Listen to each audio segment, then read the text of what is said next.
সরকার একটা গুরুত্বপূর্ণ সিদ্ধান্ত নিয়েছে, সেটি হচ্ছে খালেদা জিয়াকে অতি গুরুত্বপূর্ণ ব্যক্তি ঘোষণা করেছে। এই ঘোষণার আওতায় স্পেশাল সিকিউরিটি ফোর্স নিয়োগ দেওয়া হচ্ছে, বিশেষ নিরাপত্তা বাহিনী। দর্শক, আমি বলেছিলাম যে তারেক রহমান দেশে ফিরলে তাকে কিন্তু এসএসএফ সুবিধা দেওয়া হবে। এখন এটার একটা হয়তো ক্ষেত্র তৈরি হলো। বেগম খালেদা জিয়াকে দেয়া মানে, বেগম খালেদা জিয়া তো এক অর্থে বলতে গেলে কোমায়, তিনি ভেন্টিলেশনে গেছেন, সংকটের মধ্যে আছেন, তার অবস্থা, শারীরিক অবস্থার অবনতি ঘটেছে। 5 জন চীনা ডাক্তার এসছে চীন থেকে, আরও নাকি 5 জন আসবে শোনা যাচ্ছে। তো তারপরেও এখন মানে একেবারে পুরোপুরি আল্লাহর উপর নির্ভর করছে খালেদা জিয়ার। কিন্তু এই পরিস্থিতির মধ্যেও এসএসএফ নিয়োগ দেওয়ার একটা কারণ হলো যেটা, এই সুবিধাটা যাতে তারেক রহমানও পায় তার সন্তান হিসাবে, তেমন হয়তো একটি সিদ্ধান্ত হয়েছে সরকারের উচ্চ পর্যায়ে।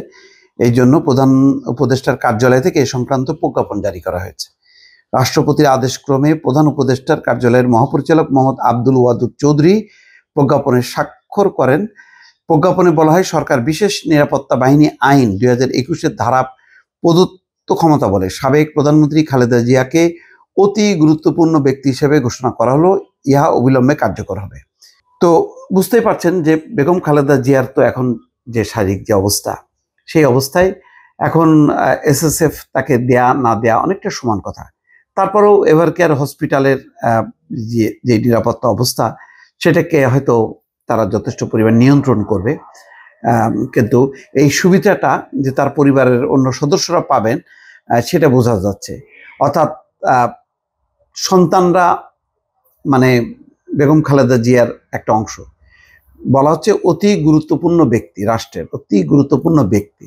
তার মানে সাবেক প্রধানমন্ত্রী হিসেবে না, ব্যক্তিগত না, অতি গুরুত্বপূর্ণ ব্যক্তি যখন হবে তখন তার আওতায় পরিবারের অন্যরাও পাবে। যেমন ভারতে ইন্দিরা গান্ধীর পরিবার, রাজীব গান্ধী তিনি প্রয়াত হয়েছেন, কিন্তু তার মা সোনিয়া গান্ধী, তারপরে রাহুল গান্ধী, প্রিয়াঙ্কা, সবাই কিন্তু বিশেষ নিরাপত্তা সুবিধাটা পায়।